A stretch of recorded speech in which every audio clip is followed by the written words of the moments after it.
రాష్ట్రంలో 3,54,77,554 మందిని సర్వే చేయటం జరిగింది. ఈ మొత్తంలో సామాజిక వర్గాల వారిగా సంఖ్య ఈ క్రింది విధంగా ఉంది.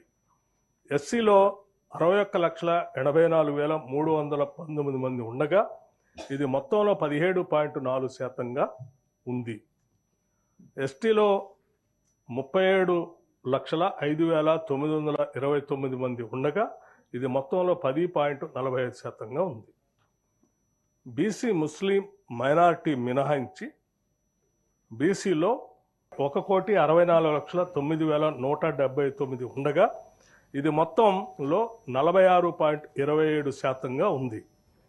ముస్లిం మైనారిటీలో బీసీలు 35,76,588 ఉండగా ఇది మొత్తంలో 10.8% ఉంది. ఈ ముస్లిం మైనారిటీలో ఉన్న బీసీలను కలుపుకుంటే మన రాష్ట్రంలో మొత్తం బీసీలు 56.33% ఉంది. ముస్లిం మైనారిటీల్లో ఓసీలు 8,80,424 ఉండగా ఇది మొత్తంలో 2.48% ఉంది. ముస్లిం మైనారిటీల్లో మొత్తం 44,57,012 ఉండగా ఇది మొత్తంలో 12.56% ఉంది. ఓసీలు 47,21,115 ముస్లిం మైనారిటీ మినహాయించి ఉండగా ఇది మొత్తంలో 13.31% ఉంది. ఓసీలో ఉన్న ముస్లిం మైనారిటీలను కలుపుకుంటే మొత్తం ఓసీలు 56,01,539 మంది ఉండగా ఇది మొత్తంలో 15.79% ఉంది.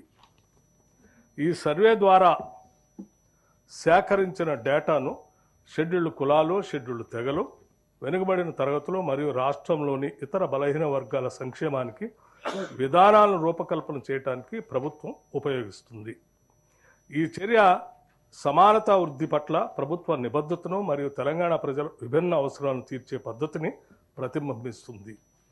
ఇది డేటా ఆధారిత సమగ్రత మరియు పారదర్శకత ప్రతిపాదికగా నడిచే పాలనకు నూతన దశ ప్రారంభాన్ని సూచిస్తుంది.